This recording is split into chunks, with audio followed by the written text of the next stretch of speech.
ശ്രീനാരായണ പരമഗുരവേ നമഃ.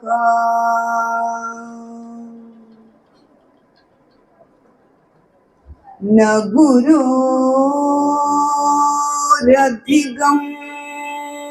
തത്വം ന ഗുരോരധികം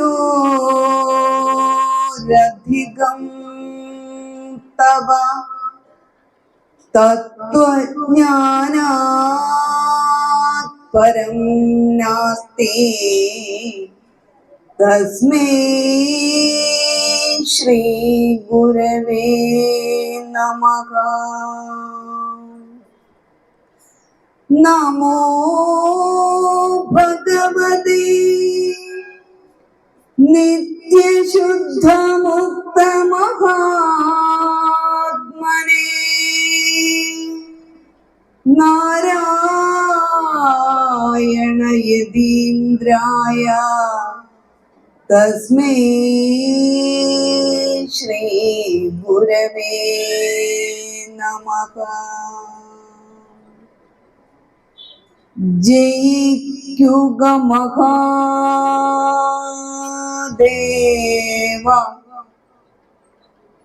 ദീന അവന പരായണ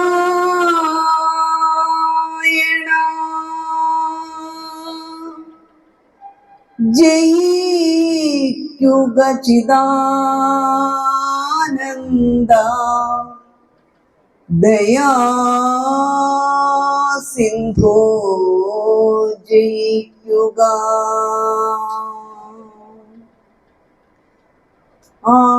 ആഴമേറും നിന്മഹസാം ആഴിയിൽ ഞങ്ങളാകവേ ആഴണം വാഴണം നിത്യം വാഴണം വാഴണം സുഖം. ഓം ശാന്തി ശാന്തി ശാന്തി.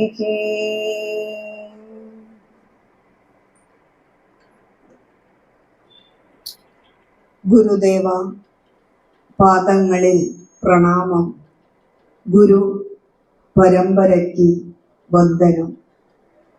സ്നേഹനിധികളായ ശാഖ നമ്പർ 26 മറിയപ്പള്ളി സംഘാടകരെ, പ്രിയ ഗുരുഭക്തരെ, ആത്മജിജ്ഞാസുക്കളെ, ഒരു നാടിനെ സംബന്ധിച്ചിടത്തോളം ഓരോ മനുഷ്യരുടെയും സംസ്കാരത്തിൻ്റെ അടിസ്ഥാനത്തിൽ നടക്കുന്ന, വർഷത്തിലൊരിക്കൽ നടക്കുന്ന ദിവ്യമായ ആനന്ദദായകമായ ഉത്സവ ചടങ്ങുകളാണ് നമ്മൾ ഈ ദേശം തോറും കാണുന്നത്. ഇവിടത്തെ SNDPയെ സംബന്ധിച്ചിടത്തോളം നമുക്ക് ഏറ്റവും വലിയ ഒരു മഹോത്സവമായിട്ട് നമ്മൾ ഗണിക്കുന്നത് നാരായണ ഗുരുദേവൻ സന്നിധാനം ചെയ്യുന്ന ഈ ദിവ്യമായ ഒരു ക്ഷേത്ര സന്നിധിയോടുകൂടി കുടികൊള്ളുന്ന ഒരു സംഘടനയാണ് ഇത്. എൻ്റെയൊക്കെ ചെറുപ്പകാലം എന്ന് പറഞ്ഞാൽ ഞാൻ ആശ്രമത്തിലൊക്കെ ബ്രഹ്മചാരിണിയായി വരുന്ന കാലത്ത് ഒത്തിരി പ്രാവശ്യം ഈ ശാഖയിൽ വന്നിട്ടുണ്ട്. അവരൊക്കെ ഇന്ന് വയസ്സായി. 10, 22, 23, 24 വർഷങ്ങൾക്ക് മുമ്പ് ഞാൻ നിരന്തരമൊക്കെ ഇവിടെ വരുമായിരുന്നു. അന്ന് ഗുരുധർമ്മ പ്രചരണം നടത്തുന്നത് കോട്ടയത്ത് പ്രഭാഷണമൊന്നും നടത്താൻ ആളുകളില്ല. അന്ന് ഒത്തിരി പ്രഭാഷകരുണ്ട്. അന്നൊരു പഠന കേന്ദ്രം സ്റ്റാർട്ട് ചെയ്തിട്ടുള്ളൂ ബാലാജിയുടെ. അപ്പൊ അങ്ങനെ അവിടെ വരുമ്പോൾ ഇവിടെയുള്ള പല കാരണവന്മാരും ഇവിടെ ഇങ്ങനെ പ്രഭാഷണത്തിന് ക്ഷണിച്ചു കൊണ്ടുവന്നിട്ടുണ്ട്. പിന്നീട് എത്രയോ കാലങ്ങൾക്ക് ശേഷം ഇങ്ങോട്ട് വരുമ്പോൾ ഇവിടെ ഉണ്ടാകുന്ന ബാഹ്യവും ആന്തരികവുമായ അഭിവൃദ്ധി വലുതാണ്. കാരണം എത്ര മനോജ്ഞമായിട്ട് മനോഹാരിതയോട് കൂടിയിട്ടാണ്, ഭാവാത്മകമായിട്ടാണ് നിങ്ങൾ ഗുരുദേവ കൃതികളൊക്കെ ആലപിക്കുന്നത്. എത്രയോ ഗുരുദർശനത്തിലൊക്കെ അവഗാഹം ഇവിടെയുള്ള വ്യക്തികൾക്കുണ്ടായിരിക്കണം. ഒരു ദിവസമായിട്ട് പോലും ഈ മഹോത്സവത്തിന്റെ ഒരു പ്രഭാഷണം അതിന്റെ ഭാഗമായി വെച്ചപ്പോൾ എത്രയോ ഗുരുഭക്തരാണ് ഈ ഗുരുദേവന്റെ വചനാമൃതം ഇവിടെ നുണയുവാനായിട്ട് വന്നിരിക്കുന്നത്. അതുകൊണ്ട് നിങ്ങൾക്കെല്ലാവർക്കും ഗുരു പറയുന്നത് പോലൊരു വലിയ നമോവാകം.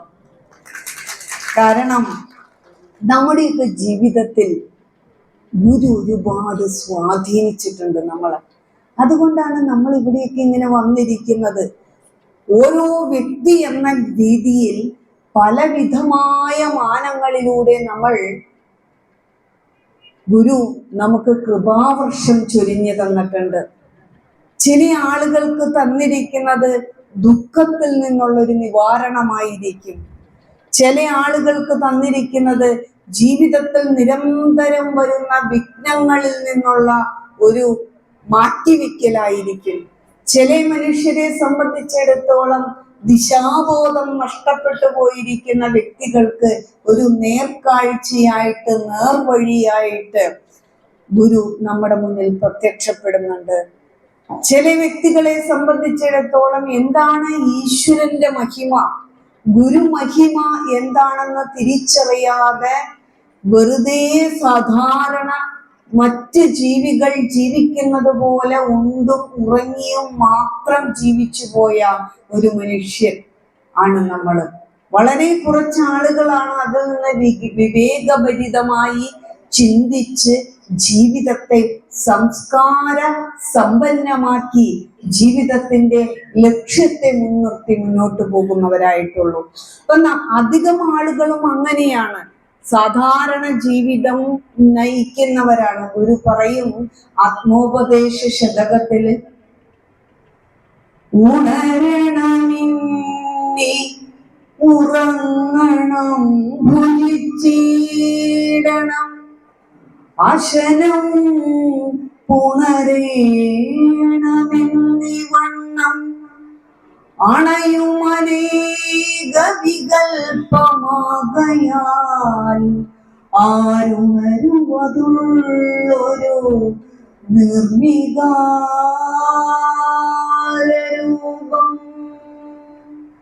ആരുണരുവതുള്ളൊരു നിർവികാരരൂപം.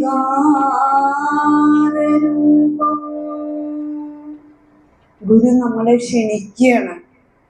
എങ്ങനെയൊക്കെ ജീവിതത്തെ ഭംഗിയാക്കാമോ, വൃത്തിയാക്കാമോ, ശുദ്ധിയാക്കാമോ അതെല്ലാം ഗുരു നമുക്ക് കാണിച്ചു തന്നു. ഗുരുവിന്റെ ജീവിതം കൊണ്ട് നമുക്ക് കാണിച്ചു തന്നു. ഗുരുവിന്റെ ദർശനത്തില്, ഗുരുവിന്റെ വാക്കുകളിലൂടെ, വചനങ്ങളിലൂടെ അത് നമുക്ക് എഴുതി തന്നു.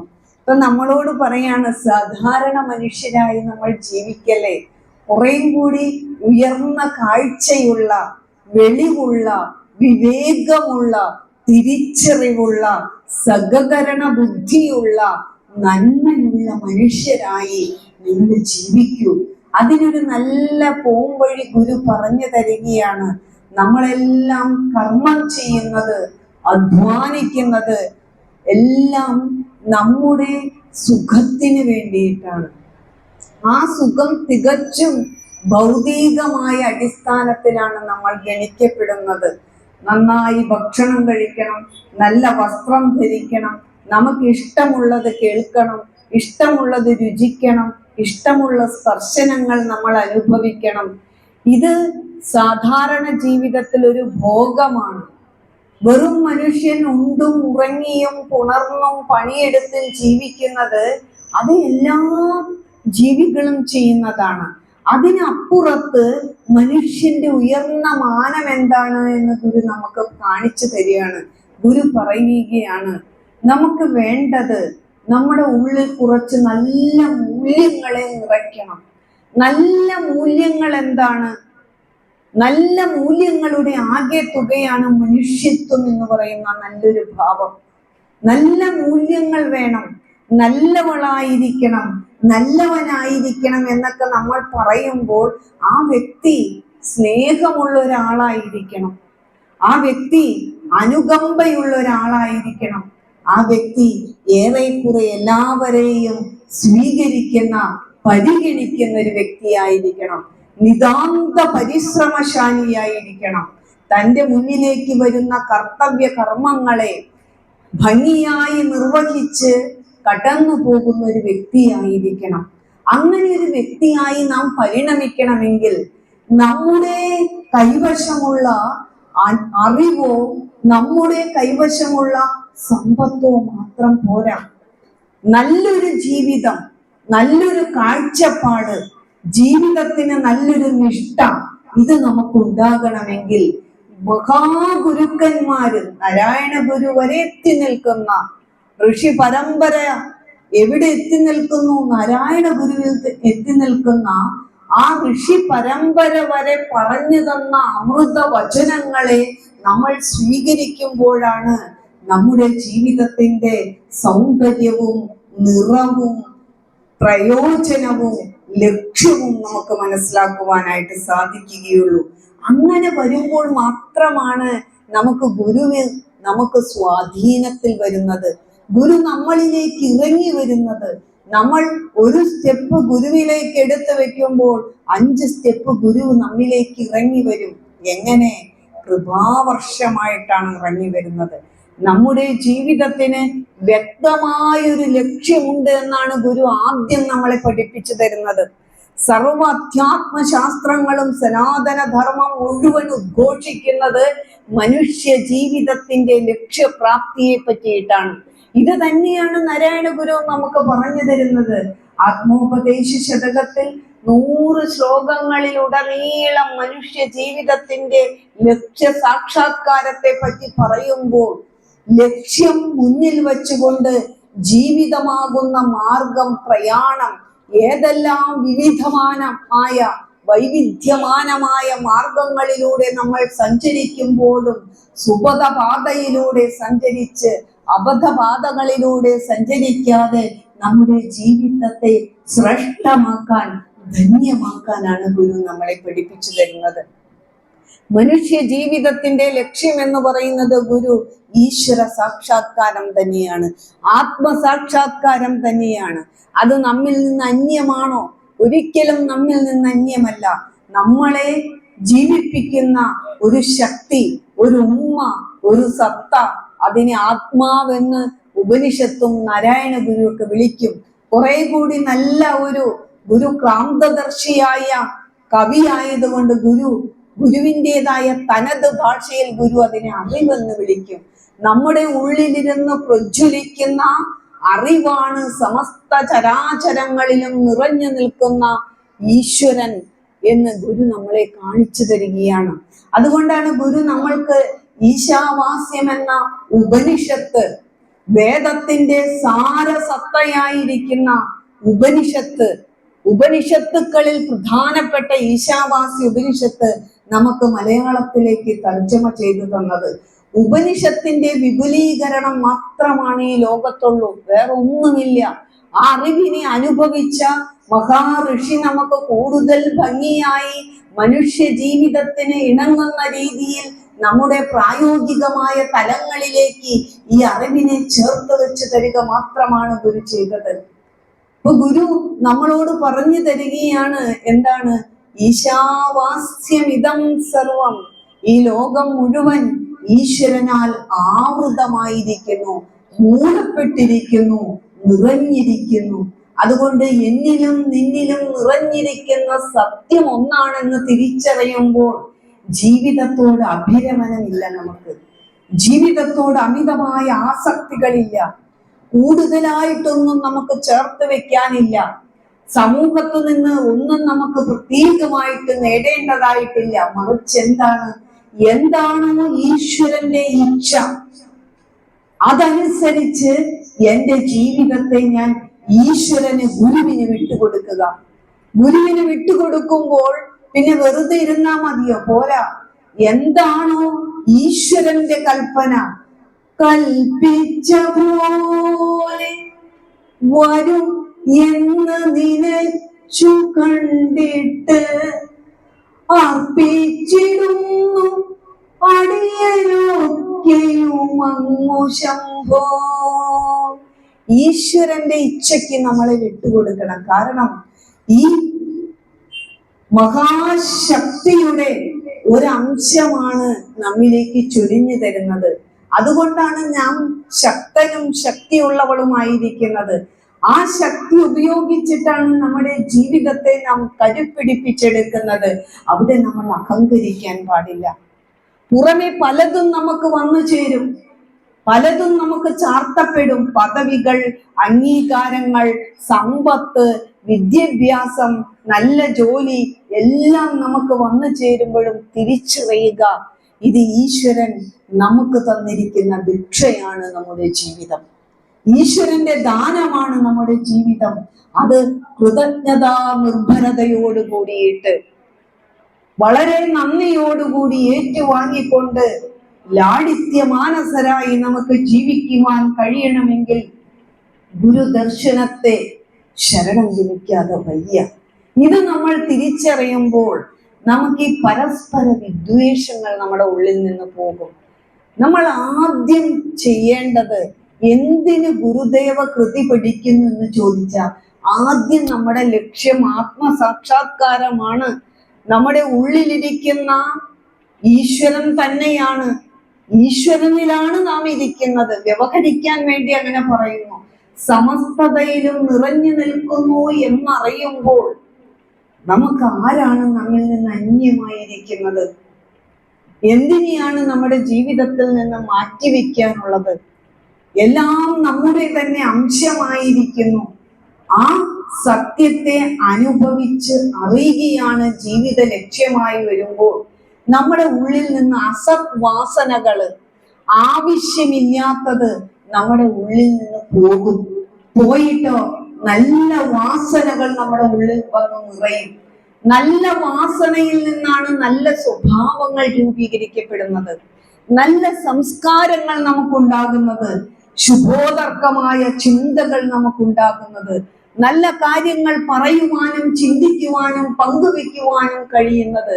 അതുകൊണ്ട് ആദ്യം നമ്മൾ ഗുരുദർശനം, ഞാൻ പഠിക്കുന്ന ഒരു വ്യക്തിയാണെങ്കിൽ നമ്മൾ ആദ്യം ചെയ്യേണ്ടത് നമ്മളെ ഒന്ന് കഴുകി വൃത്തിയാക്കുക എന്നുള്ളതാണ്. നിങ്ങൾ എത്ര വൃത്തിയുള്ളവരായിട്ടാണ് ഇവിടെ വന്നിരിക്കുന്നത്, എത്ര മനോഹരമായ വസ്ത്രം ധരിച്ച് കുളിച്ച് എത്ര അഴകോട് കൂടിയിട്ടാണ് നമ്മൾ ഇവിടെ വന്നിരിക്കുന്നത്. ഈ അഴക് നമ്മുടെ ഉള്ളിലും അനുനിമിഷം നമ്മൾ കരുപ്പിടിപ്പിച്ചെടുക്കണം. ഈ അഴക് അഴുക്കായി മാറാതെ നമ്മുടെ ഉള്ളിൽ നല്ല നല്ല ഭാവനകൾ കൊണ്ട്, സങ്കല്പങ്ങൾ കൊണ്ട്, ചിന്തകൾ കൊണ്ട് നമ്മുടെ ഉള്ളം നിറയ്ക്കണം. നമ്മുടെ സങ്കല്പമാണ് നമ്മുടെ കർമ്മങ്ങളായി രൂപാന്തരപ്പെടുന്നത്, വാക്കുകളായി രൂപാന്തരപ്പെടുന്നത്. നല്ല വാക്കുകൾ വരണമെങ്കിൽ, നല്ല കർമ്മങ്ങൾ വരണമെങ്കിൽ നല്ല സങ്കല്പങ്ങൾ നമ്മുടെ ഉള്ളിൽ വേണം. നല്ല സങ്കല്പങ്ങൾ ഉണ്ടാകണമെങ്കിൽ നല്ലതുകളെ നമ്മൾ കേൾക്കണം. അതുകൊണ്ടല്ലേ ഇത്രയും മഹത്തരമായ ഒരു ഉത്സവം ഇവിടെ നടക്കുമ്പോഴും അതിൻ്റെ ഇടയിൽ ഇവിടുത്തെ സംഘാടകര് മറന്നു പോകാതിരിക്കുന്നത് ഒരു പ്രഭാഷണം, ഗുരുവിനെ കുറിച്ചുള്ള ഗുരുവചനത്തിൽ അമർന്നൊരു പ്രഭാഷണം ഇവിടെ വെക്കണം എന്ന്. അതുകൊണ്ടാണല്ലോ ഇത്രയും പേര്, നിങ്ങൾ ഈ ഇരിക്കുന്ന വ്യക്തികളെല്ലാം ഗുരുവിന്റെ വചനത്തിലും ഗുരുകൃപയിലും ജീവിക്കുന്നവരാണ്. അല്ലെങ്കിൽ ഇത്രയും ആളുകളെയൊന്നും കാണാൻ കഴിയില്ല. നമുക്ക് കുറച്ചും കൂടെ തെക്കോട്ട് പോയി കഴിഞ്ഞാൽ ഇങ്ങനെയുള്ള ഉത്സവത്തിന് 2 മണി വരെ നിന്ന് നമ്മൾ പ്രസംഗിച്ചാലും ആരും കാണില്ല. നമ്മുടെ പ്രസംഗം കഴിയുമ്പോഴത്തേക്കും ഒത്തിരി ആളുകൾ അന്നദാനം കഴിക്കാനായിട്ട് വരുന്നത് കാണാം. പക്ഷെ നിങ്ങൾ അന്നദാനത്തോടൊപ്പം അതിലും മഹനീയമായി കാണുന്നത് നിങ്ങൾ ആത്മദാനമാണ്, ആത്മപോഷണമാണ്.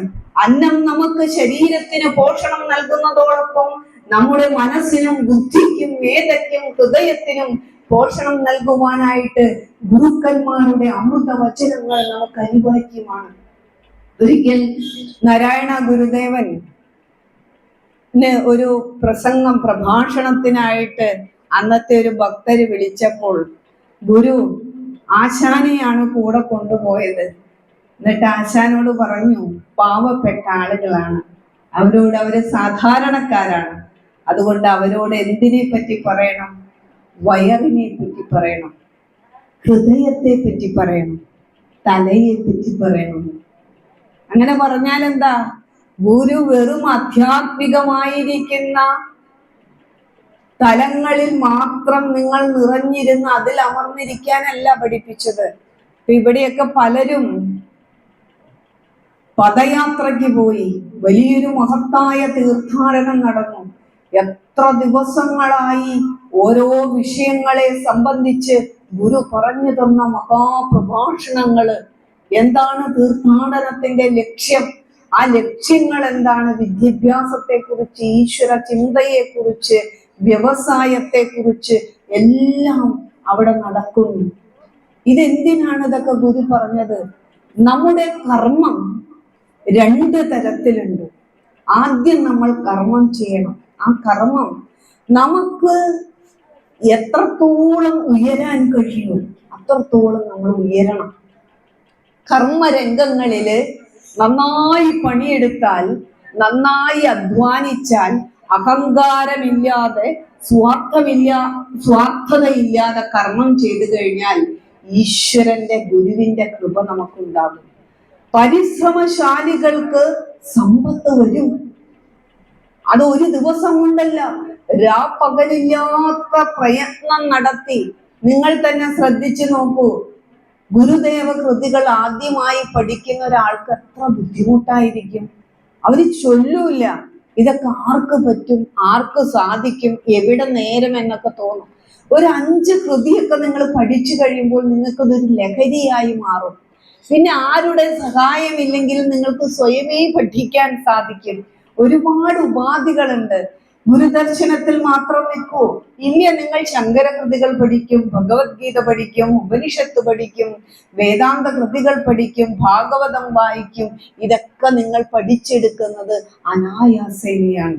ഇതേപോലെയാണ് നമ്മൾ നമ്മുടെ കർമ്മങ്ങളിൽ ജാഗ്രതയോടുകൂടി, സമർപ്പണ ബുദ്ധിയോടുകൂടി, കൃത്യതയോടുകൂടി, ത്യാഗത്തോടുകൂടി, പരിശ്രമത്തോടു കൂടിയിട്ട് നമ്മൾ കർമ്മം ചെയ്യുമ്പോൾ അതിനൊരു വലിയ ഫലം നമ്മുടെ ജീവിതത്തിലേക്ക് വരുമെന്നുള്ളത് യാതൊരു സംശയവുമില്ല.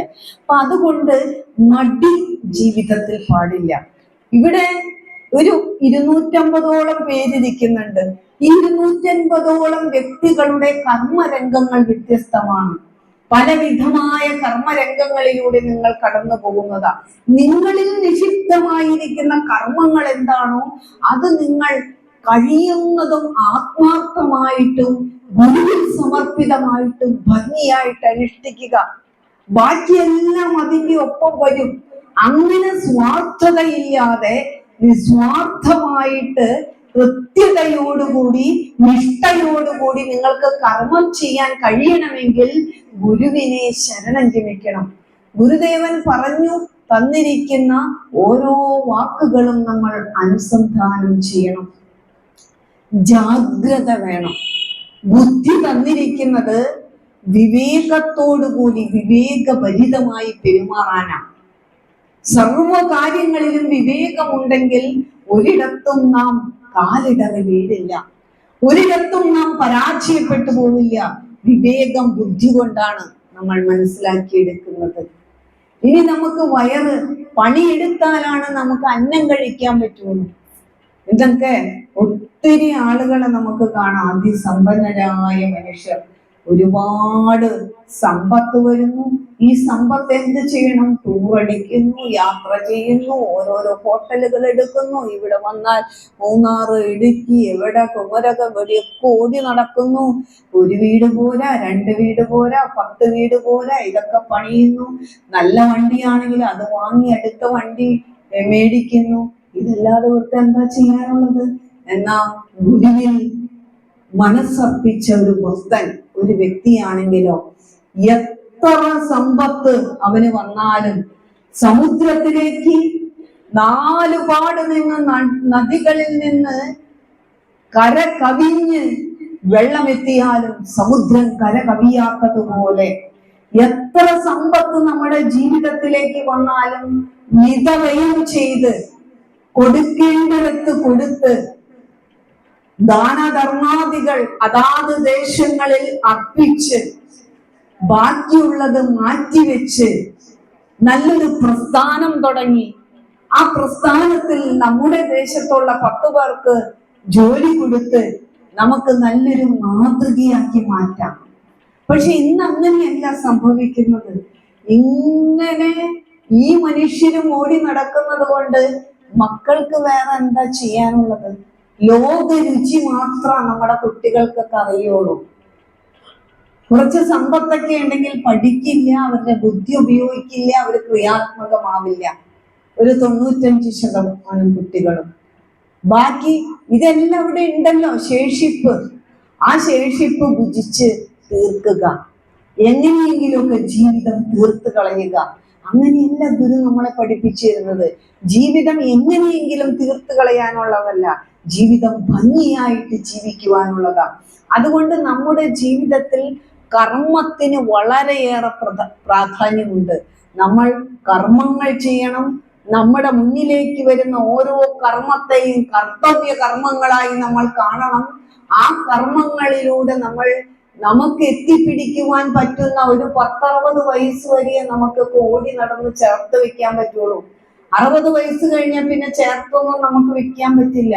ആ സമയത്ത് നമുക്ക് ബാഹ്യമായ ഒരു സമൃദ്ധി, ഒരു നിറവ് നമ്മൾ ഉണ്ടാക്കിയിട്ട്, എന്നാൽ ഉള്ളിൽ ഗുരുവിന്റെ അറിവിനെ സന്നിവേശിപ്പിച്ചിരിക്കുന്നവരുണ്ടെങ്കിൽ കുറെ കൂടി നമുക്ക് ഉൾവലിയാൻ സാധിക്കും. എന്ന് നമ്മൾ ഒരു തലത്തിലല്ല വിരാജിക്കുന്നത്. കൊച്ചുകുട്ടികളായിരുന്നതല്ലേ നമ്മൾ ഒരു കാലത്ത്, യുവതികളും യുവാക്കന്മാരുമായിരുന്നതല്ലേ ഒരു കാലത്ത്.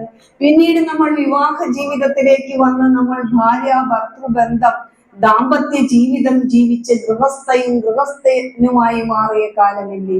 അതിൽ നിന്നും കടന്നു വന്നവരുണ്ടല്ലോ. നിങ്ങള് വഴിമാറി കൊടുക്കുക. നിങ്ങളുടെ മക്കൾ വലുതായി ഉത്തരവാദിത്ത ബോധമുള്ളവരായി മാറ്റിയതിന് ശേഷം നിങ്ങളൊന്ന് ഒതുങ്ങി കൊടുക്കണം. പിന്നെ അവിടെ കടന്ന് കുഴഞ്ഞു മറിയാനൊന്നും പോകരുത്. അവർക്ക് വിട്ടുകൊടുക്കുക. നിങ്ങൾ എങ്ങനെയാണോ നിങ്ങളുടെ ജീവിതം മാതൃകാ സമ്പന്നമായി ജീവിച്ചിട്ടുണ്ടെങ്കിൽ അത് 100% നമ്മുടെ കുട്ടികൾ ജീവിക്കും. കാരണം അതും കൂടെ പഠിപ്പിച്ചു കൊടുക്കാൻ നമ്മൾ മറന്നു പോയിടത്താണ് നമ്മുടെ ജീവിതത്തിന്റെ ഇന്നത്തെ ആഴമേറിയ ദുഃഖവും തീവ്ര പരാജയവും സംഭവിച്ചു കൊണ്ടിരിക്കുന്നത്. അതുകൊണ്ട് മുതിർന്ന കുട്ടികളെ ഒന്നും ഗുരുദേവ ദർശനം പഠിപ്പിക്കുകയോ ധാർമ്മികമായ മൂല്യങ്ങൾ പകർന്നു കൊടുക്കാനൊന്നും സാധ്യമല്ല. അതൊക്കെ ചെറുപ്പത്തിൽ നമ്മളിൽ നിന്ന്. അച്ഛനമ്മമാരാണ് ഈ ലോകത്തിലെ ഏറ്റവും വലിയ സർവകലാശാല, നമ്മുടെ ഗൃഹമാണെന്നും അവിടെ എങ്ങനെയാണോ നല്ല വിദ്യാഭ്യാസം നേടുന്നതിന് വേണ്ടി നല്ല കലാലയങ്ങളിലേക്ക്, യൂണിവേഴ്സിറ്റികളിലേക്ക് പോയി നമ്മൾ പഠനവും ഗവേഷണവും നടത്തുന്നത്, അതുപോലെ നമ്മളെ ജീവിതത്തെ കുറിച്ച് സമഗ്രമായൊരു ജ്ഞാനം പകർന്നു തരുന്ന അതിബൃഹത്തായ സർവകലാശാലയാണ് നമ്മുടെ കുടുംബം എന്ന് പറയുന്നത്. പ്രത്യേകിച്ച് നമ്മുടെ അച്ഛനമ്മമാർ എന്ന് പറയുന്നത്. അവർക്ക് ജീവിതത്തിലുള്ള റോൾ എന്താണ്, അവർ എങ്ങനെയാണ്, ഇതൊക്കെ നിങ്ങൾക്ക് എല്ലാവർക്കും അറിയാവുന്ന കാര്യമാണ്. ശ്രീനാരായണ ധർമ്മം, ആ ധർമ്മത്തിലൂടെ ഗുരു ജീവിതത്തിൽ പറയാനുള്ള കാര്യങ്ങളെല്ലാം ഗാർഹസ്ഥ്യ ജീവിതത്തെ കുറിച്ച് പറഞ്ഞു തന്നു. മനോഹരമായ കൃതികളിലൂടെ, ലളിതമായ കൃതികളിലൂടെ, ദൈവദശകത്തിലൂടെ, പിണ്ടനന്ദിയിലൂടെ, സദാചാരത്തിലൂടെ, അനുകമ്പാ ദശകത്തിലൂടെ, കോലധീരശസ്തവത്തിലൂടെയൊക്കെ നമുക്ക് എത്രമാത്രം മഹത്തരമായ ജീവിതം നയിക്കുന്നതിന് പ്രാപ്തമായ, ലളിതമെന്ന് തോന്നുന്ന വാക്കുകൾ, ഗഹനമായി ജീവിക്കുവാൻ കഴിയുന്ന വാക്കുകൾ നമുക്ക് പകർന്നു തന്നിട്ട് അത് മാറ്റിവെച്ചുകൊണ്ട് ഈ ലോകത്ത് നമുക്ക് എന്താണ് നേടാനുള്ളത്? നിങ്ങൾ ലോകത്തിന്റെ പിന്നാലെ രുചികൾ തേടി, സുഖങ്ങൾ തേടി മാത്രം നടക്കുമ്പോൾ നിങ്ങൾ വീണു പോകും. ഈ വലിയൊരു തലത്തിൽ നാരായണ ഗുരു ഒക്കെ ബ്രഹ്മവിദ്യാപഞ്ചകം, ദർശനമാല, അദ്വൈത ദീപികയൊക്കെ പോലുള്ള കൃതി എടുത്ത് പഠിക്കുമ്പോൾ, അദ്വൈത വേദാന്തം നമ്മൾ പഠിക്കുമ്പോൾ, ഈ പ്രപഞ്ചം എന്ന് പറയുന്നത് ഒരു തോന്നലാണെന്നും ഈ പ്രപഞ്ചത്തിന് കാരണമായിരിക്കുന്ന സത്യം മാത്രമാണ് ശാശ്വതമായിട്ടുള്ളൂ എന്നും അതിനെ പരബ്രഹ്മം എന്നും നാരായണ ഗുരുവിന്റെ ഭാഷയിൽ പറഞ്ഞാൽ അറിവെന്നൊക്കെ പറയും. അപ്പൊ ഈ അറിവിൽ ഈ ഈശ്വരന്റെ സങ്കല്പമാണ് ഈ പ്രപഞ്ചം. നമ്മൾ ഓരോരുത്തരും ഈശ്വരന്റെ സങ്കല്പത്തിലാണ് ഇരിക്കുന്നത്, സ്വപ്നത്തിലാണ് ഇരിക്കുന്നത്. നമ്മുടെ ജീവിതം നമുക്ക് യാഥാർത്ഥ്യമാണ്. നമ്മുടെ യാഥാർത്ഥ്യം ഈശ്വരന് സ്വപ്നമാണ്. അതിനൊരു ഉദാഹരണം വേദാന്തത്തിൽ പറയും. ഈ മരുഭൂമിയില് നമ്മൾ ചെന്ന് നിന്ന് കഴിഞ്ഞാൽ, ദൂരെ നിന്ന് മരുഭൂമിയിലേക്ക് നോക്കിക്കഴിഞ്ഞാൽ മരുഭൂമിയായിട്ടല്ല കാണുന്നത്. ഉച്ച സമയത്ത് ഈ സമയത്ത് നോക്കിയാൽ നല്ല സാഗരം പോലെ തോന്നും. കാരണം എന്താണ്? സത്യത്തിൽ അവിടെ ജലമുണ്ടോ? ഒരിക്കലും ജലമില്ല. സൂര്യരശ്മി ഈ മണലാരണ്യത്തിൽ അടിക്കുമ്പോൾ നമ്മളുടെ കണ്ണിനുണ്ടാകുന്ന ഒരു തോന്നലാണ് അത് ജലമാണ് എന്ന്. അപ്പൊ അവിടെ അടുത്ത് ജീവികളൊക്കെ, മൃഗങ്ങൾ താമസിക്കുന്നുണ്ട്. ആ മൃഗം ദാഹിക്കുമ്പോൾ വെള്ളം കുടിക്കാനായിട്ട് ഓടി ഇവിടേക്ക് വരും. മൃഗതൃഷ്ണാപം എന്ന് അതിന് പറയുന്നത്. വെള്ളം കുടിക്കാനായിട്ട് ഈ മരുഭൂമിയിലേക്ക് ഓടി വരും. അപ്പൊ അവിടെ വരുമ്പോൾ അവിടെ വെള്ളം ഉണ്ടാവില്ല. തൊട്ടടുത്ത് കുറച്ച് ദൂരെയായിട്ടാണ് വെള്ളം കാണുന്നത്. ഈ മൃഗം എന്ത് ചെയ്യും? വീണ്ടും അങ്ങോട്ട് ഓടും വെള്ളം കുടിക്കാൻ. ഓടുന്ന സമയത്ത് മണലൊക്കെ ചുട്ട് പഴുത്ത് കിടക്കുകയാണ്, നന്നായിട്ട് ദാഹിക്കുന്നുണ്ട്. ഓടി അടുത്ത് ചെല്ലുമ്പോ മൃഗത്തിന് അങ്ങനെ ശരി തെറ്റുകളെ തെരഞ്ഞെടുക്കുവാനുള്ള ചിന്താശേഷിയുമില്ല. അതുകൊണ്ട് വിചാരിക്കും വെള്ളം അടുത്തുണ്ട് എന്ന്. അങ്ങനെ ഓടി ഓടി ഓടി വെള്ളം കിട്ടാതെ ദാഹിച്ച് വലഞ്ഞ് ശരീരം മുഴുവൻ ചൂട് പിടിച്ച് അവിടെ വീണ് മരിച്ചു പോകും. അതറിയുന്നുണ്ടോ അവിടെ ജലമില്ല എന്ന്? ഇതേപോലെ മനുഷ്യരും പാഞ്ഞുകൊണ്ടിരിക്കുക. എങ്ങടാ നിങ്ങൾ ഈ പായുന്നത്? ഒരു പ്രശ്നം വന്നു, അല്ലെങ്കിൽ ഒരു കാര്യം ജീവിതത്തിലേക്ക് വന്നു, അതിനൊരു നിവാരണം ഉണ്ടാകുമ്പോൾ അടുത്ത കാര്യം. 75-80 വയസ്സായ ആളുകൾക്ക് ഇപ്പോഴും മക്കളും പേരക്കിടാങ്ങളും സമ്പത്തൊക്കെ ഉണ്ടാക്കണം എന്നുള്ള ചിന്തയാണ്. നിങ്ങൾ ഇനി നിങ്ങളിലേക്ക് തിരിയും. നിങ്ങളുടെ സ്വാസ്ഥ്യം, നിങ്ങളുടെ ശാന്തി, നിങ്ങളുടെ സമാധാനം നിങ്ങളിലാണ് ഇരിക്കുന്നത്. മറ്റുള്ളവർക്ക് ഉപദ്രവമായി മാറരുത്. നമ്മൾ വിചാരിക്കും കൂടെ നിൽക്കുന്നവരെ നമ്മൾ സ്നേഹിക്കുകയാണ്, അവർക്ക് വേണ്ടി ചേർത്ത് വെക്കുകയാണ് എന്ന്. ഒരു തരത്തിൽ നമ്മൾ അവരെ ഉപദ്രവിക്കുകയാണ് ചെയ്യുന്നത്. നിങ്ങൾക്ക് കയ്യും കാലിനും ശേഷിമയുണ്ടോ? നിങ്ങൾക്ക് സാമ്പത്തികമായ ഭദ്രതയുണ്ടോ? നിങ്ങളുടെ മക്കൾക്ക് നിങ്ങളെ വേണം. അത് നഷ്ടപ്പെടുന്നിടത്ത് അവർക്ക് നിങ്ങളെ വേണ്ട. അതുകൊണ്ട് നമ്മുടെ സുരക്ഷിതത്വമെങ്കിലും നോക്കുവാൻ എങ്കിലും ഈ ആധ്യാത്മിക ജ്ഞാനം നിങ്ങളെ ഗുരുദർശനം വലിയവരാക്കി തരുമെന്നുള്ളതാണ്.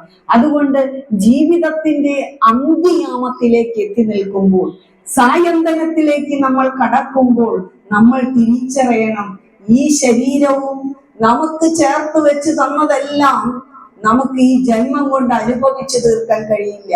നമ്മൾ ആഗ്രഹിച്ചതൊന്നും നമുക്ക് ജീവിതത്തിൽ അനുഭവിച്ചു തീർക്കാൻ കഴിയില്ല.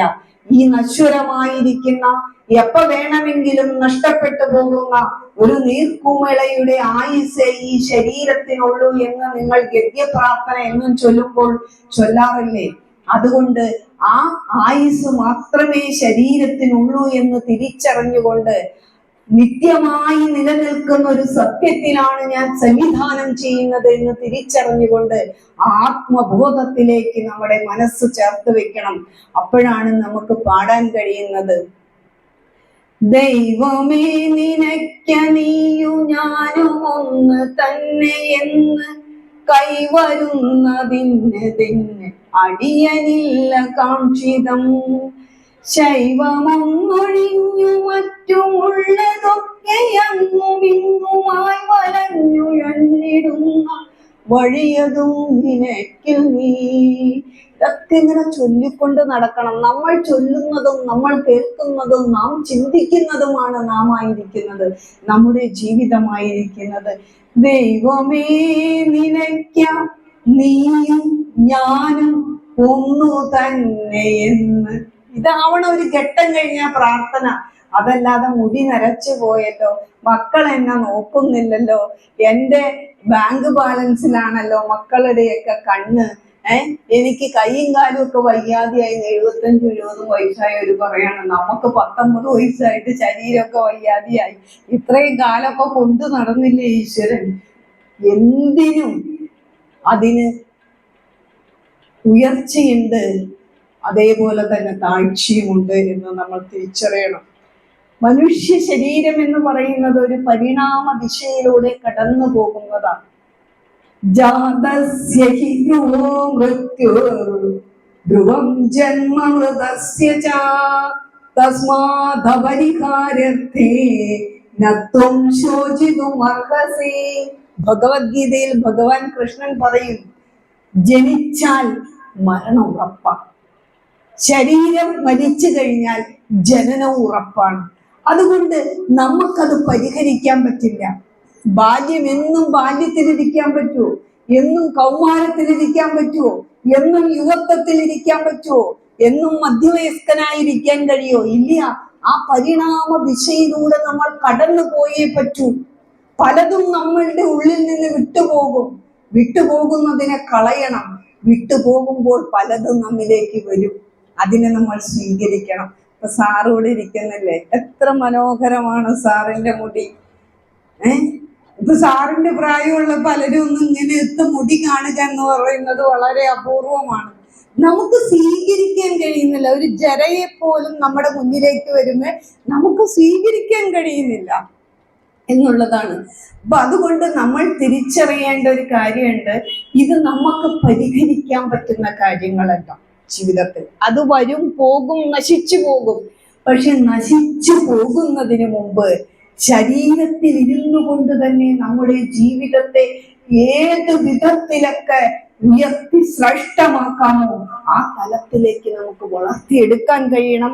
തന്നെയല്ല, മനുഷ്യ ജീവിത ലക്ഷ്യം മോക്ഷപ്രാപ്തിയാണ്, ആത്മസാക്ഷാത്കാരമാണ്. ആത്മാവിനെ കുറിച്ചാണ് ഗുരുദേവന്റെ ഓരോ കൃതികളിലും ഗുരു നമുക്ക് ഓതി തന്നിരിക്കുന്നതെന്ന് നമുക്ക് തിരിച്ചറിയാം.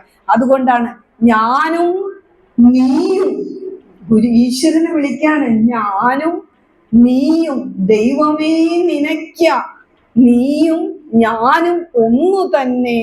അതാണ് എനിക്ക് വേണ്ടത്. ഞാനും നീയും ഒരു സത്യമാണ് എന്നുള്ള തോന്നൽ എൻ്റെ ഉള്ളിലുണ്ടാകണം. അങ്ങനെ ഉള്ളിലുണ്ടാകുമ്പോഴാണ് നമുക്ക് നമ്മുടെ കർമ്മങ്ങളെ പരിശുദ്ധമാക്കാൻ പറ്റുള്ളൂ.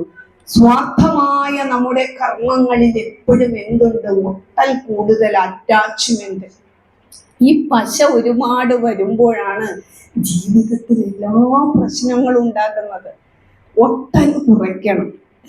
അതിനെ സംഘം എന്ന് പറയുന്നത് മക്കളോട്, ഭർത്താവിനോട്, ഭാര്യയോട്, സമുദായത്തോട്, രാഷ്ട്രീയത്തോട്, മതത്തിനോട്, രാഷ്ട്രത്തോട്, നമ്മുടെ കയ്യിലുള്ള വസ്തുവകകളോടൊക്കെ നമുക്ക് ഭയങ്കര ഒട്ടല, വിട്ടുകൊടുക്കില്ല. അതാണ് സ്വാർത്ഥത.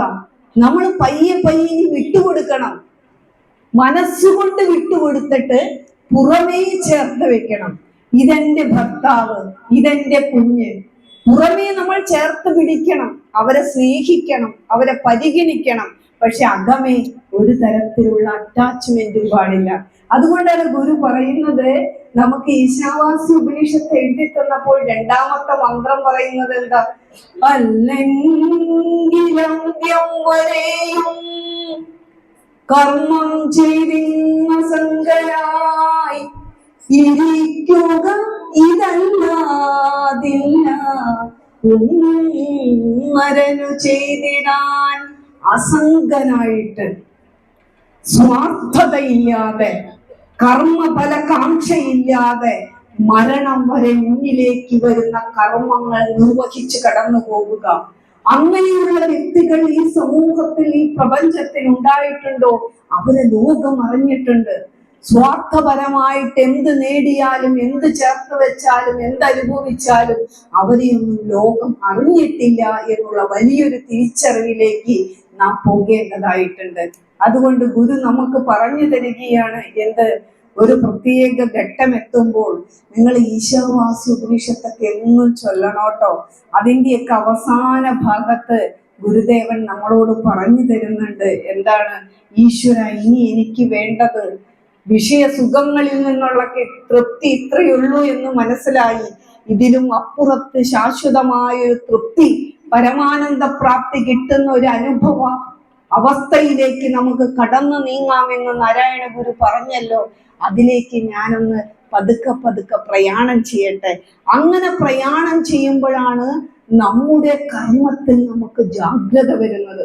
അവിടെയാണ് ഗുരു പറയുന്നത്, അപരനു വേണ്ടി അഹർനിശം പ്രയത്നം കൃപണത വിട്ട് കൃപാലു ചെയ്തിടുന്നു. കൃപണനധോമുഖനായി കിടന്ന് ചെയ്യുന്ന അപജയകർമ്മം അവനു വേണ്ടി മാത്രം.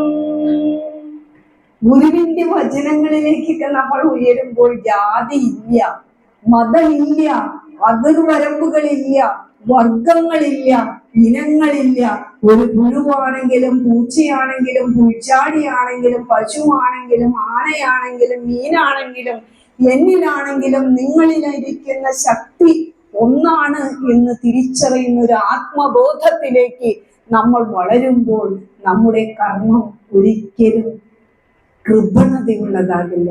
ലോകത്തിൽ 2 തരം മനുഷ്യരുള്ളൂ എന്നാ പറയുന്നത്. ഒന്ന് കൃപാലുക്കളായിട്ടുള്ള ആളുകൾ, വേറൊന്ന് കൃപണരായിട്ടുള്ള ആളുകൾ. ആ കൃപാലുവിന്റെ ലക്ഷണം എന്താണ്, കൃപണന്റെ ലക്ഷണം എന്താണ് എന്നാണ് ഇതിനകത്ത് പറഞ്ഞു തരുന്നത്. കൃപണൻ അവളുടെ സ്വാർത്ഥ സുഖത്തിന് വേണ്ടിയിട്ട് എന്തും ചെയ്യും. ആരെയൊക്കെ വേദനിപ്പിക്കാമോ, ഹിംസിക്കാമോ, തച്ചുടയ്ക്കാമോ, അവഹേളിക്കാമോ, അതൊന്നും അവർക്കൊരു വിഷയമല്ല. ആ സുഖത്തിന് വേണ്ടിയിട്ട് എല്ലാം ചേർത്ത് വെച്ച് അനുഭവിക്കാൻ കൊതിക്കുന്ന മനുഷ്യൻ അധോമുഖനായി കിടന്ന് ചെയ്യുന്ന അപജയ കർമ്മം അഗാധമായിരിക്കുന്ന കൊക്കയിലേക്ക്, ആഴത്തിലേക്ക് അവന്റെ ജീവിതം അധപ്പതിച്ചു പോകുന്നു.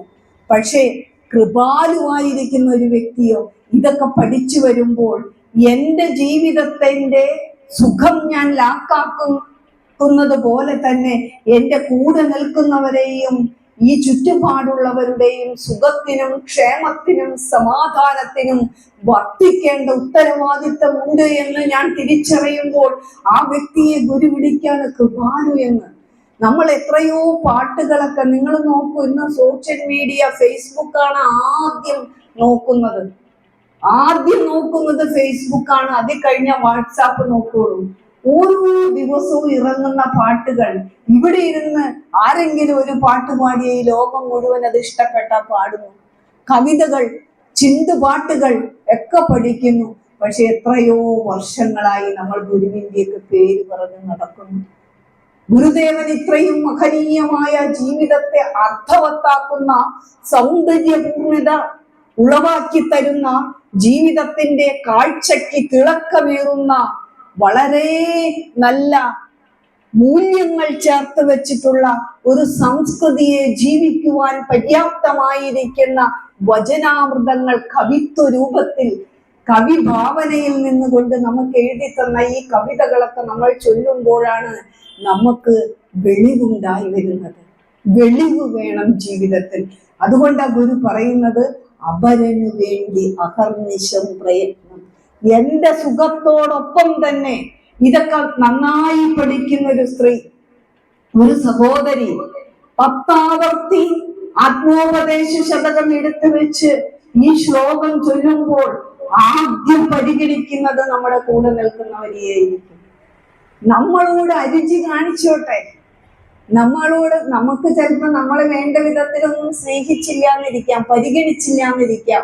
പക്ഷെ നമുക്ക് പരിഗണിക്കാൻ കഴിയും, നമുക്ക് സ്നേഹിക്കാൻ കഴിയും, നമുക്ക് സേവിക്കാൻ കഴിയും. കാരണം ഞാൻ ജീവിക്കുന്നത് എൻ്റെ സുഖത്തിനാ, എൻ്റെ ശാന്തിക്കാ, എൻ്റെ സമാധാനത്തിനാ. അത് കൂടെ നിൽക്കുന്നവരെ കെടുത്താതിരിക്കുന്ന ഉത്തരവാദിത്തം എനിക്കുണ്ട്. അവർക്ക് ഞാൻ അത് കൊടുക്കേണ്ട ഉത്തരവാദിത്തം ഉണ്ട് എന്ന് തിരിച്ചറിയുമ്പോൾ ഒരു ഗൃഹം എന്നൊക്കെ പറയുന്നത് എത്ര സമാധാനപൂരിതമായ അന്തരീക്ഷം തളം കെട്ടി നിൽക്കുന്ന വീടുകളായിരിക്കും, എത്ര കുടുംബ ഭദ്രതയുള്ള വീടായിരിക്കും, എത്ര ഒരുമയുള്ള വീടായിരിക്കും. ദാമ്പത്യ ജീവിതത്തിന്റെ സുഖശീതളിമിരിക്കുന്നത് ബാഹ്യ വിഷയങ്ങളിലേക്ക് ഓടിപ്പാഞ്ഞ് ഒന്ന് വേറൊന്നിൽ നിന്ന് അനുഭവിച്ച് നടക്കുന്നതല്ല. നമുക്ക് കിട്ടിയതിനെ ചേർത്ത് വെച്ച് അതിൽ തന്നെ പുതുമ കാണുന്നിടത്താണ് ദാമ്പത്യ ജീവിതത്തിന്റെ ആഴവും പാരസ്പര്യവും ലയവും ഒക്കെ ഉണ്ടായി വരുന്നത്. ഇതൊക്കെ നമുക്ക് പറഞ്ഞു തരുന്നത് ആരാ? ഗുരുദേവൻ നമുക്ക് പറഞ്ഞു തന്നിരിക്കുകയാണ്. ഇതൊക്കെ നമ്മൾ ഹൃദയത്തോട് ചേർത്ത് വെച്ച് ജീവിക്കുമ്പോൾ ഒരാൾ പറയും, എത്ര നല്ലൊരു കുടുംബം. അവിടേക്ക് ചെന്നാൽ പലതും നമുക്ക് കണ്ടുപിടിക്കാനുണ്ട്. അവരുടെ വാക്ക് നമുക്ക് പ്രചോദനം നൽകുന്നു, നമുക്ക് ജീവിതത്തിന് പ്രത്യാശ നൽകുന്നു. ഇതൊക്കെ നമുക്ക് കിട്ടുന്നത് ഗുരുകൃതികളിലൂടെയാണ്. അതുകൊണ്ട് നിങ്ങൾ ഗുരുദേവ കൃതികൾ ഭംഗിയായി പഠിക്കുന്നതോടൊപ്പം ആ അർത്ഥതലങ്ങളെ ജീവിതത്തിൽ കൂടുതൽ കൂടുതൽ സ്വായത്തമാക്കി ജീവിതം സമ്പന്നമാക്കുവാൻ ശ്രമിക്കണം. ചെറിയ കൃതികളാണ് നമുക്ക് ജീവിക്കാൻ നല്ലതും എളുപ്പമല്ലാത്തതും. സദാചാരം പോലുള്ള കൃതികളൊക്കെ വായിക്കാൻ എത്ര സുഖമാണ്. ഒന്നാമത്തെ ശ്ലോകത്തിൽ തന്നെ പറയും, ജീവിതത്തിൽ നമ്മളൊന്നും മറയ്ക്കുകയും മറക്കരുതും എന്നാണ് ഗുരു പറയുന്നത്. മറയ്ക്കരുത്, മറയ്ക്കരുത്. എന്ത് മറക്കരുത്? ആര് നമ്മളോട് നന്ദി കാണിച്ചാൽ, നന്നായി പെരുമാറിയാൽ അതിനെ കണ്ണടച്ച് മറന്നു കളയരുത്. നന്ദി കേട് നമ്മൾ കാണിക്കരുത്. അതേപോലെ തന്നെ നല്ലതുകളെ പറയാൻ നമുക്ക് കഴിയണം. ആര് നന്മ ചെയ്യുന്നുണ്ടോ, ആര് നന്നായി പെരുമാറുന്നുണ്ടോ, ആര് നമുക്ക് നന്നായിട്ട് എന്തിനോടും, നമ്മളോട് മാത്രമല്ല നമ്മൾ ചേർന്ന് നിൽക്കുന്ന എല്ലാറ്റിനോടും സഹകരിക്കുന്നുണ്ടോ, നല്ലതുകൾ നമുക്ക് പറയാൻ കഴിയണം. ഇത് തിരിച്ചറിഞ്ഞ സമൂഹത്തിൽ നല്ലത് പറയില്ല. മറയ്ക്കേണ്ടതിനെ മറയ്ക്കില്ല, മറക്കേണ്ടതിനെ മറക്കുകയുമില്ല. ഒരു തെറ്റ് ചെയ്തു, അതിൽ നമ്മളോടൊന്ന് അപമര്യാദയായി പെരുമാറി, അതങ്ങ് മറന്നു കളഞ്ഞാൽ പോരെ, അതൊരിക്കലും മറക്കില്ല. ഇവിടെ നമുക്ക് എപ്പോഴാണ്, ഏതൊരു മാനസികാവസ്ഥയിലാണ് നമുക്ക് മറന്നു കളയാൻ കഴിയുന്നത്? അത് ഗുരുദർശനം പഠിക്കുന്നിടത്ത് മാത്രമാണ്. നല്ലതല്ലൊരുവൻ ചെയ്ത നല്ല കാര്യം മറപ്പത്, നല്ലതല്ലാത്തത് ഉടനെ മറന്നിടുന്നതുത്തമം. നമ്മളിത് പഠിച്ചിട്ട് ഡിഗ്രി എടുക്കാൻ പോവാണോ, PhD എടുക്കാൻ പോവാണോ, അത് വലിയ പ്രഭാഷകയാകാനോ പ്രഭാഷകനാവാനോ അല്ല. നമ്മുടെ ജീവിതത്തിലേക്ക് തന്നിരിക്കുന്ന കർമ്മ സമ്മാനങ്ങൾ എന്താണോ അതൊക്കെ ഏറ്റുവാങ്ങിയിട്ട് ലളിത മാനസരായി ജീവിക്കാനാ, വിനയാന്യതരായി ജീവിക്കാനാ, ഗുരുവിലും ഈശ്വരനിലും നിറഞ്ഞ ഭക്തിയുള്ളവരായി ജീവിക്കാനാ, നല്ല ഗൃഹസ്ഥനും നല്ല കുടുംബിനിയുമായി, നല്ല മകളും നല്ല മകനുമായി, നല്ല അച്ഛനും നല്ല അമ്മയുമായി ജീവിക്കാനാ ഗുരു നമ്മളെ പഠിപ്പിച്ചിരുന്നത്. ഈശാവാസ്യ ഉപനിഷത്ത് നിങ്ങൾ എന്നും പഠിക്കണം എന്ന് മാത്രമല്ല, അതിനകത്ത് നമുക്ക് പറഞ്ഞു തന്നിരിക്കുന്ന അവസാനം ഗുരുവാണത് മലയാളത്തിൽ എഴുതി തന്നിരിക്കുന്നത്. ആ മലയാളത്തിൽ എഴുതി തന്നിരിക്കുന്നത് നമ്മൾ വായിച്ചാൽ മാത്രം മതി. വായിച്ചാൽ തന്നെ നമുക്ക് അതിൻ്റെ അർത്ഥതലങ്ങളെല്ലാം നമുക്ക് ഒരുപാട് മനസ്സിലാക്കുവാനായിട്ട് സാധിക്കും എന്നുള്ളതാണ്. ഗുരുദേവൻ പറയുന്നുണ്ട്, എന്താ പറയുന്നത്?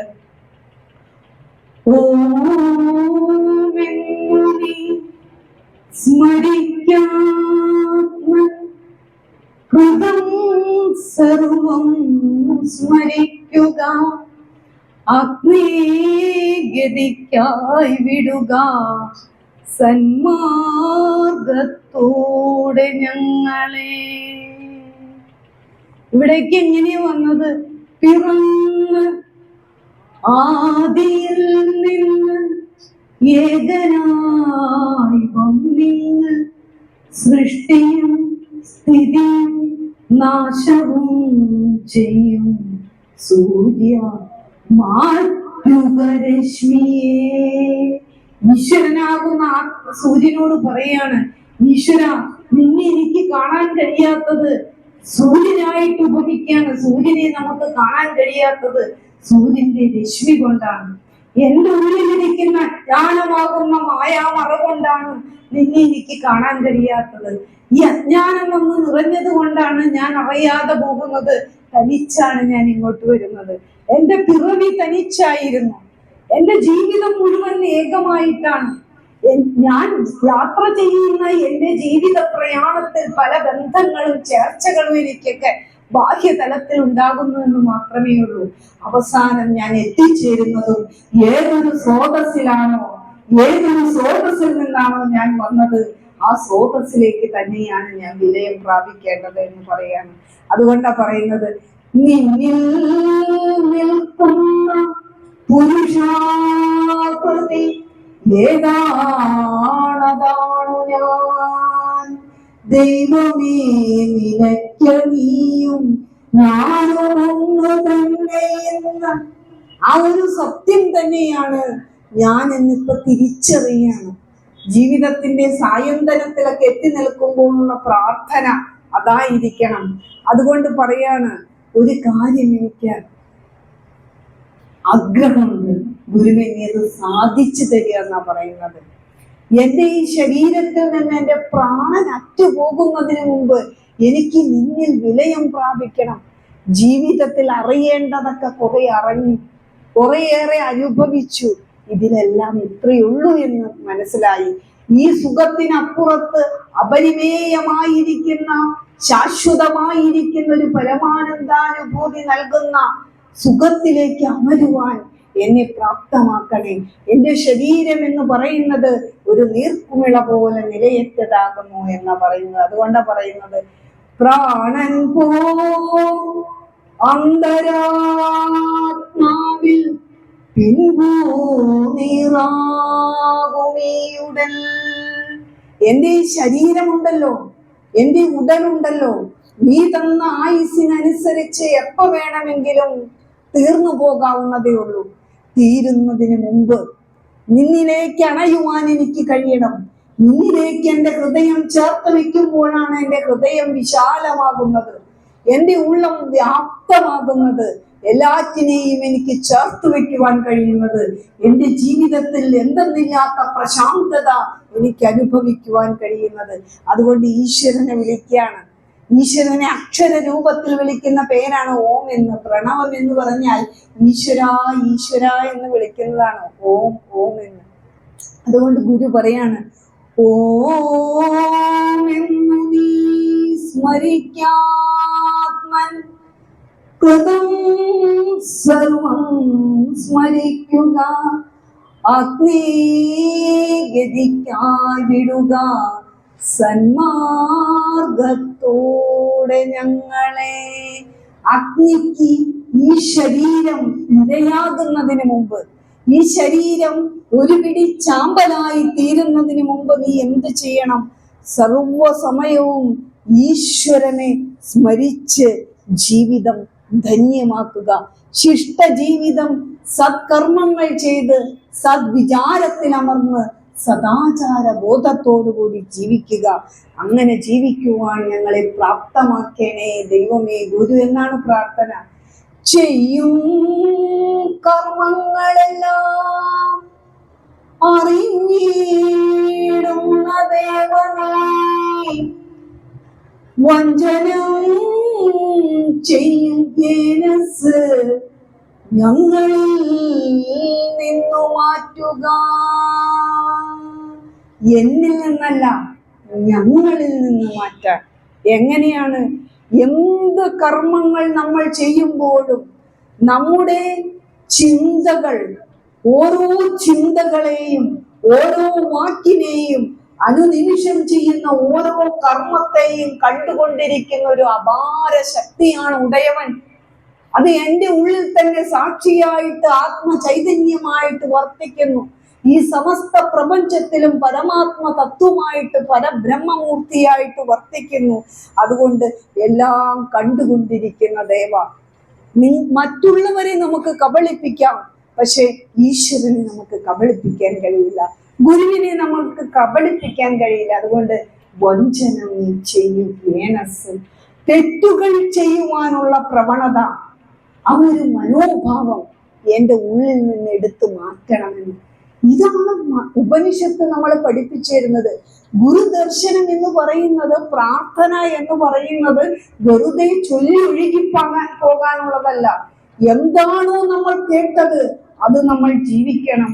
അങ്ങേക്കു ഞങ്ങൾ ചെയ്യുന്നു നമോ നാഗം മഹത്തരം, അങ്ങേക്കു ഞങ്ങൾ ചെയ്യുന്നു നമോ നാഗം മഹത്തരം. ഏറ്റവും വലിയ മഹത്വം, പരമോന്നതമായ മഹത്വം ഈശ്വരനാണുള്ളത്. അതുകൊണ്ട് ജീവിതത്തിൽ ഏറ്റവും വലിയ വില ഈശ്വരന് കൽപ്പിക്കുന്ന, ഗുരുവിന് കൽപ്പിക്കുന്ന ഒരുവളായിരിക്കും ഏറ്റവും നല്ല വ്യക്തിയായിരിക്കുന്നത്. ചെറുപ്പത്തിൽ ആർജിക്കാൻ കഴിഞ്ഞില്ലെങ്കിൽ വേണ്ട, നമുക്ക് യുവത്വത്തിലും ആർജിക്കാൻ കഴിഞ്ഞില്ലെന്ന് വേണ്ട, നമുക്ക് സായന്തനത്തിലെങ്കിലും ഇതൊക്കെ പഠിക്കാൻ കഴിഞ്ഞില്ലേ.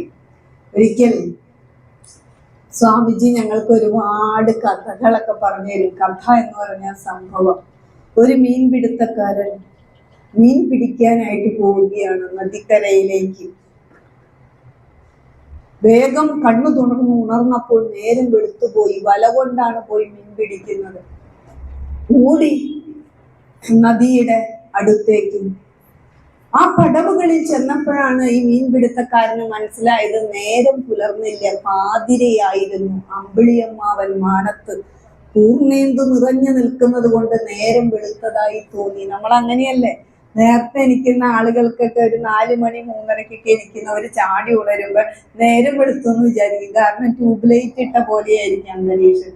ഇന്ന് നല്ലൊരു ശതമാനം ആളുകൾക്കൊന്നും അത് അറിയില്ല. കാരണം രാത്രി വൈകി ഉറങ്ങുകയും രാവിലെ വൈകി ഉണരുകയും ചെയ്യുന്ന ഒരു സമ്പ്രദായത്തിലേക്ക് നമ്മുടെ ജീവിതം മാറിയപ്പോൾ അതൊന്ന് കാണുന്നവർ കുറവാണ്. അപ്പൊ ഇദ്ദേഹം വിചാരിച്ചു നേരം പുലരട്ടെ എന്ന് കരുതി ആ പടവുകളിൽ ഇരുന്ന് അദ്ദേഹം നദിയുടെ. അങ്ങനെ ഇരിക്കുന്ന സമയത്ത് പൂർണ്ണമായിട്ട് കാഴ്ചയില്ലെങ്കിലും ഒരു മങ്ങിയ കാഴ്ചയാണുള്ളത്. അദ്ദേഹം ഇരുന്നിടത്തൊരു ചാക്കുണ്ടായിരുന്നു.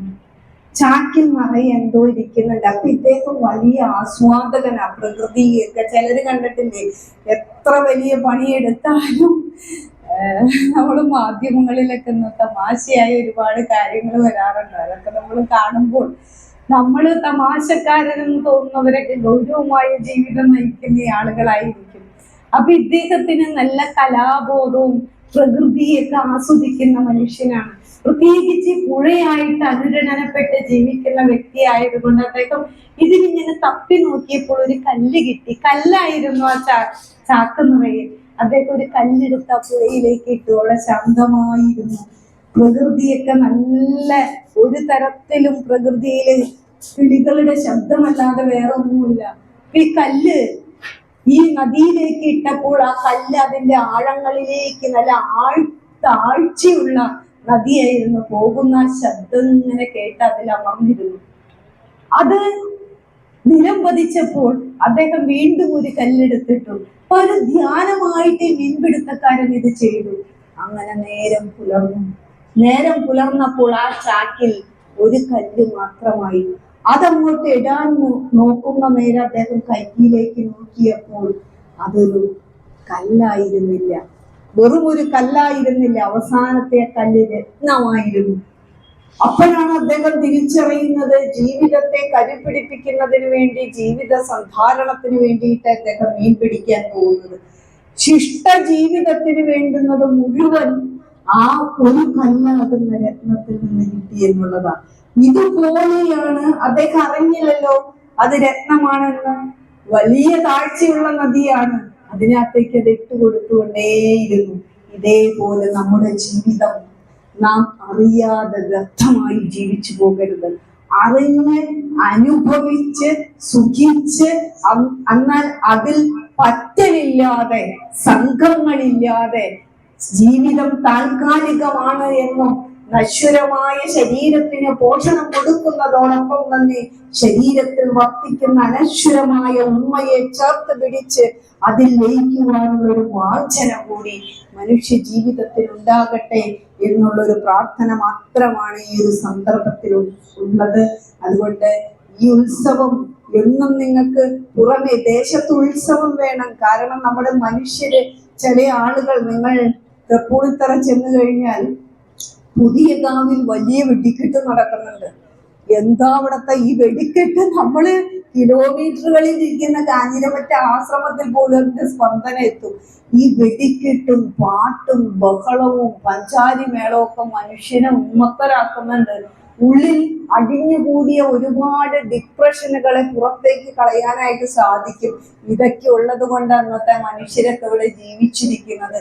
ഈ ഉത്സവങ്ങളും താലപ്പൊലികളും ഇവിടെ വന്ന് അന്നദാനം ഉണ്ടാക്കുകയും അത് കൊടുക്കുകയും അത് ചേർത്ത് വെക്കുകയും പ്രാർത്ഥനയിലൊക്കെ ചേർന്നിരിക്കുകയൊക്കെ ചെയ്യുന്ന ജീവിതത്തിന്റെ ഒരു സുഖം, അത് നമുക്ക് കിട്ടുന്നതോടൊപ്പം തന്നെ ഗുരുവിലമർന്ന ഉത്സവമായതുകൊണ്ട് ശാശ്വതമായ സുഖത്തിന് വേണ്ടുന്ന പോഷണങ്ങൾ നമ്മുടെ ജീവിതത്തിൽ ലഭിക്കട്ടെ എന്ന് പ്രാർത്ഥിച്ചുകൊണ്ട്, എപ്പോഴും എന്നെ വളരെ ആകർഷിച്ചിട്ടുള്ള ഒരു കൃതിയാണ് ശങ്കരാചാര്യ സ്വാമികളുടെ ഗുരു ഷഡ്കം എന്ന് പറയുന്ന ഗുരുവഷ്ടകം. ഗുരുഷഡ്കമല്ല, ഗുരുവഷ്ടകം. ഈ ഗുരുവഷ്ടകത്തിലെ ആദ്യത്തെ ശ്ലോകം ആചാര്യസ്വാമികൾ പറയുന്നത് ഇങ്ങനെയാണ്: നല്ലൊരു ശരീരം നമുക്ക് കിട്ടിക്കോട്ടെ. ശരീരം എന്ന് പറഞ്ഞാൽ സുന്ദരമായൊരു ശരീരം, ആര് കണ്ടാലും നോക്കുന്ന ശരീരം, സൗഷ്ഠവമുള്ള ശരീരം, വീര്യമുള്ള ശരീരം, കരുത്തുള്ള ശരീരം, മനോബലവും ആത്മബലവും അത്രമേലുള്ള, അംഗങ്ങൾക്കൊക്കെ നല്ല സൗഷ്ഠവമുള്ള ഒരു ശരീരം നമുക്കുണ്ടായിരുന്നാലും ശരി, ശരീരം സ്വരൂപം നല്ല ഭംഗിയുള്ള ഒരു രൂപം ഉണ്ടായിരുന്നാലും ശരി, അഭാവ കളത്രം, ഒരു വ്യക്തി എന്ന രീതിയിൽ എന്നെ മനസ്സിലാക്കുന്ന നല്ലൊരു ഭാര്യ, എൻ്റെ ആവശ്യങ്ങളെ ഞാൻ പറയാതെ തന്നെ മനസ്സിലാക്കിയെല്ലാം ചേർത്ത് വെച്ച് തരുന്ന എൻ്റെ മക്കൾ, എൻ്റെ ഭാര്യ, എൻ്റെ കൂടപ്പിറപ്പുകൾ, സുഹൃത്തുക്കൾ, ആരൊക്കെ നിങ്ങൾക്കുണ്ടായിരുന്നാലും ശരി, പറയാണ് തഥാവാ കളത്രം യശശ്ചാരുചിത്രം മഹാമേരു തുല്യമെന്ന്.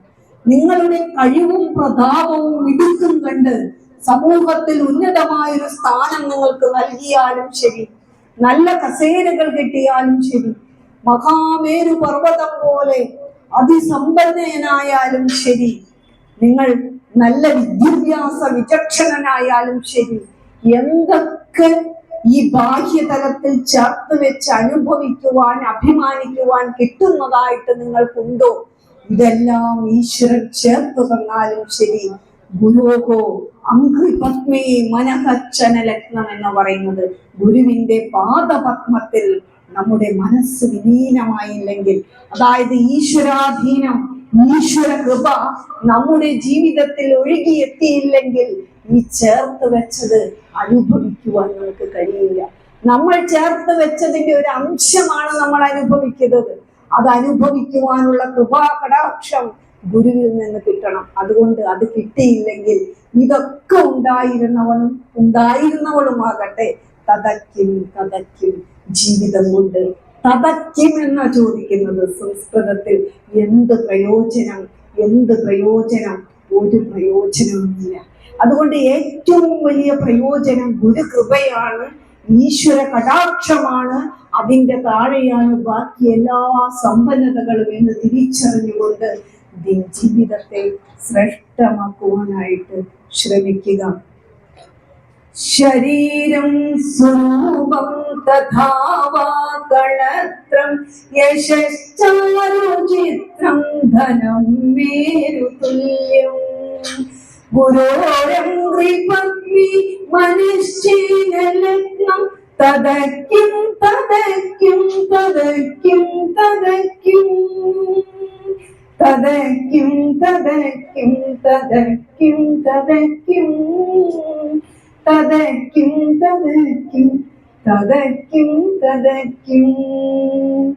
കരചരണകൃതം കായജം കർമ്മജം വാ ശ്രവണനയനജം വാ മാനസം വാ പരാദം വിഹിതമവിഹിതം വാ സർവമേതക്ഷമസ്വ ശിവ ശിവ കരുണാബ്ധേ ശ്രീ മഹാദേവ ശംഭോ. ഓം പൂർണ്ണമദ പൂർണ്ണമിദം പൂർണ്ണാത് പൂർണ്ണമുദച്യതേ പൂർണ്ണസ്യ പൂർണ്ണമാദായ പൂർണ്ണമേവാവശിഷ്യതേ. ഓം ശ്രീനാരായണ പരമഗുരവേ നമഃ. സത്യത്തിൽ ഞാനല്ലെന്ന് വരേണ്ടത്, നിങ്ങൾക്കൊക്കെ പ്രിയപ്പെട്ട സ്വാമിനി നിത്യചിന്മയാണ്. ഇന്നലെയാണ് നിത്യ എന്നോട് പറയുന്നത് നീ പോണം. അങ്ങനെ വളരെ ദൂരത്തായിരുന്നു ഞാൻ എങ്ങനെയാണ് കണ്ണറിയാൻ പാടില്ലാതെ വണ്ടി ഓടിച്ചിവിടെ എത്തിയത്. അതേ സ്പീഡിൽ ഓടിച്ചിവിടെ എത്തി കുറച്ചു നേരം നിങ്ങളോട് സംസാരിക്കാൻ കഴിഞ്ഞത് വളരെ ധന്യതയായിട്ട് കാണുന്നു. ഒരു ചെറിയ കാര്യം കൂടെ പറഞ്ഞ് അവസാനിപ്പിക്കാം. ഇത് നിങ്ങളുടെയാണ്. ഈ ദേശത്തുള്ള ഓരോരുത്തരും നിങ്ങൾ 10 രൂപ കിട്ടിയാൽ ഒരു വഴിപാട് ഇവിടെ നടത്തണം. ഇവിടെ നടത്തുക, ഇതിനെ സമ്പന്നമാക്കുക, ഇവിടെ എല്ലാം ചേർത്ത് വെക്കുക, ഗുരുസന്നിധിയിലേക്ക് വരിക, യോജിച്ച് സഹകരിച്ച്. ഇനി ധനമില്ലെങ്കിൽ ശരീരം കൊണ്ടുള്ള പ്രയത്നം, വാക്കുകൊണ്ടുള്ള സേവ, ഇതൊക്കെ നടത്തി ഉത്തരോത്തരം നമ്മുടെ ഈ ശാഖ വളരുവാനായിട്ട് എല്ലാ സംഘാടകരും ഗുരുഭക്തരും പരിശ്രമിക്കണമെന്ന് പ്രാർത്ഥിച്ചുകൊണ്ട്, ജീവിതത്തിൽ പ്രാർത്ഥന കൈവിടാതെ, ഗുരുവചനങ്ങൾ കൈവിടാതെ നല്ലൊരു മനുഷ്യനായി എനിക്ക് ജീവിക്കാൻ കഴിയണേ ദൈവമേ എന്ന് പ്രാർത്ഥിച്ചുകൊണ്ട് ജീവിതം ഓരോ നിമിഷവും ധന്യമാക്കുക. ഗുരുലാഭം തീർച്ചയായും ഉറപ്പാണ്. ഗുരുദേവ കൃതികൾ പഠിക്കുക. ഗുരുവിന്റെ കൃപ നിങ്ങൾക്ക് എല്ലാവർക്കും ഉണ്ടാകട്ടെ എന്ന് പ്രാർത്ഥിച്ചുകൊണ്ട് എന്നെ പകരത്തിന് ക്ഷണിച്ചതിന്റെ സംഘാടകർക്ക് നന്ദി അർപ്പിച്ചുകൊണ്ട് ഞാൻ എൻ്റെ വാക്കുകൾ ഉപസംഹരിക്കുന്നു.